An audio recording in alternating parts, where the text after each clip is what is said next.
Hello everyone, welcome back to IDB Institute of Finance and Accounts. My name is Anamika and today I am going to tell you about some basic important accounting terms.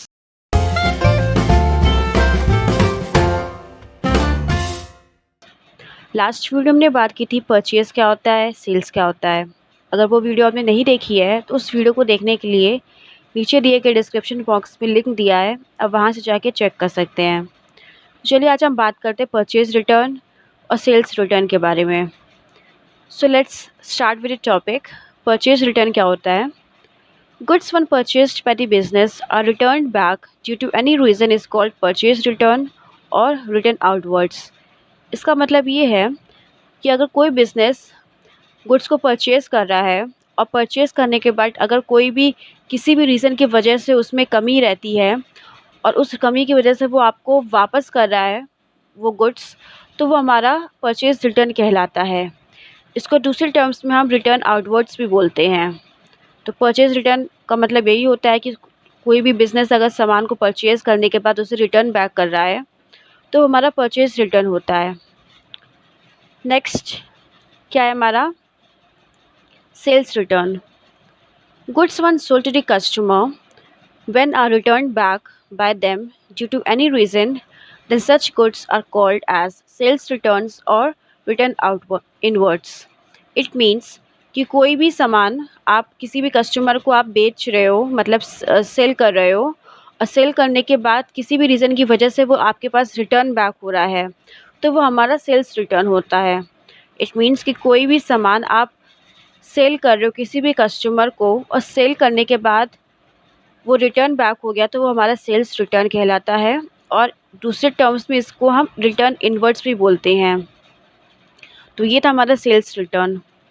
Next हम क्या समझेंगे? Stock के बारे में। Stock का मतलब है these are those goods which are left unsold in the business at the end of the year. यानी कि वो गुड्स जो कि बिकते नहीं, आपके अनसोल्ड रह जाते हैं पूरे साल भर में, वो आपका कहीं ना कहीं स्टॉक के रूप में रखा रह जाता है। These goods unsold at the end of the accounting year are called closing stock, और इसी को हम क्लोजिंग स्टॉक बोलते हैं। यानी कि वो गुड्स आपके जो पूरे साल में सेल नहीं होते हैं और वो eight the end of the year किसी एक जगह पे रखे रह जाते, वो हमारे क्लोजिंग स्टॉक कहलाते हैं। The same stock is called opening stock at the beginning of the new accounting year. वही स्टॉक जब हम न्यू अकाउंटिंग ईयर से अगर स्टार्ट करके उसे सेल करते हैं तो वो हमारा क्लोजिंग से ओपनिंग स्टॉक हो गया। क्लियर?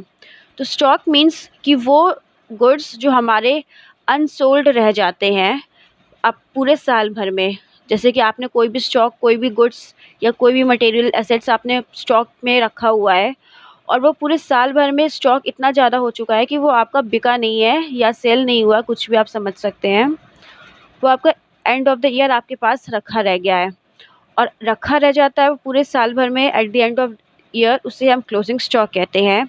और वही स्टॉक अगर हम new beginning of the year accounting year से स्टार्ट करते हैं सेल के लिए तो वो हमारे क्लोजिंग से नया ओपनिंग स्टॉक, यानी कि न्यू फाइनेंशियल ईयर से अकाउंटिंग ईयर से आप स्टार्ट करोगे वही स्टॉक को सेल करना, तो वो हमारे ओपनिंग स्टॉक कहलाते हैं। पहले आप वो स्टॉक को सेल करोगे और वो स्टॉक जब सेल हो जाएंगे तब आप न्यू स्टॉक को आप अपने पास लेके आओगे। So this was all what the stock means. So इस टॉपिक में इस वीडियो में हमने क्या बात की? परचेज रिटर्न क्या होता है, यानी कि कोई बिज़नेस सामान को परचेज़ करने के बाद आपको रिटर्न कर रहा है किसी भी रीज़न की वजह से, that is known as purchase return और रिटर्न आउटवर्ड्स।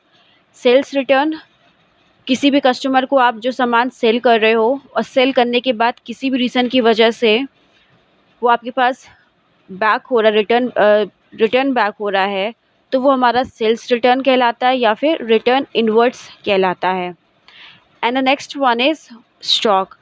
स्टॉक वो गुड्स होते हैं जो हमारे अनसोल्ड पूरे ईयर में रह जाते हैं। क्लियर?